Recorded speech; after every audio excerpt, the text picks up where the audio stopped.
ગુજરાતનો આવાજ।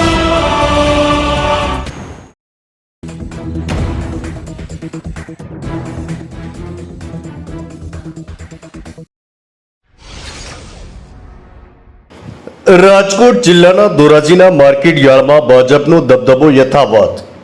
રાજકીય ક્ષેત્ર હોય કે સહકારી ક્ષેત્ર હોય, ધોરાજીના માર્કેટિંગ યાર્ડમાં ચેરમેન પદ અને વાઇસ ચેરમેનના પદ માટે ચૂંટણી બિનહરીફ થઈ। પ્રદેશ ભાજપમાંથી જયેશભાઈ ત્રિવેદી દ્વારા ચેરમેન પદ અને વાઇસ ચેરમેનના નામના મેન્ડેટને લઈને ધોરાજી માર્કેટ યાર્ડ ખાતે આવી પહોંચ્યા બાદ જયેશભાઈ રાદડિયાને ચૂંટણીના અધિકારીની ઉપસ્થિત રહ્યા હતા અને બિનહરીફોના નામ જાહેર કરેલ, જેમાં ધોરાજી માર્કેટ યાર્ડની 18 વર્ષ કાર્યકાળ બાકી હોય તેની ચેરમેન પદના ઉમેદવાર હરકિશનભાઈ માવાણી અને વાઇસ ચેરમેન પદ તરીકે નિલેશભાઈ કોણસાગરાની નિમણૂક કરાઈ। ધોરાજી માર્કેટિંગ યાર્ડના ચેરમેન અને વાઇસ ચેરમેનની આજે ચૂંટણી યોજાણી છે। ચેરમેન તરીકે હરકિશનભાઈ માવાણી અને વાઇસ ચેરમેન તરીકે નિલેશભાઈ કોણસાગરાની આજે બીજી વખત બિનહરીફ વરણી થઈ છે। સહકારી ક્ષેત્રમાં સમગ્ર રાજકોટ જિલ્લાની અંદર આ સહકારી ક્ષેત્ર ખેડૂતો માટે કામ કરતું માળખું છે।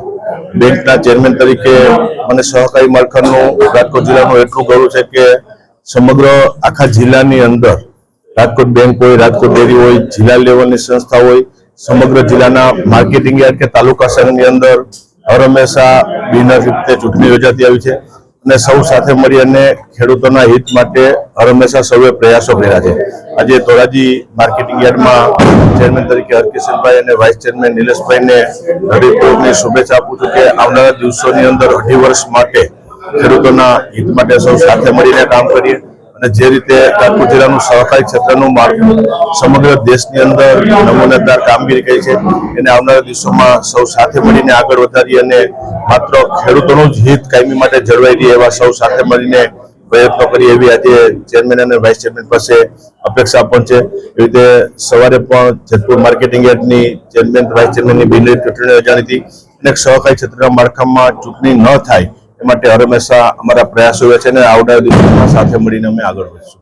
ધોરાજીના માર્કેટ યાર્ડમાં ચેરમેન વાઇસ ચેરમેન તરીકેના નામોની બિનહરીફ જાહેરાત થતા ફટાકડા ફોડીને હારતોરા કરી મોઢું મીઠું કરાવવામાં આવ્યા। હર હંમેશ રાજકીય ક્ષેત્ર હોય, સહકારી ક્ષેત્રમાં ભાજપનો દબદબો રહેવાથી જયેશભાઈ રાદડિયાએ ખુશી વ્યક્ત કરેલ। ધોરાજીથી અલ્પેશ ત્રિવેદીનો રિપોર્ટ।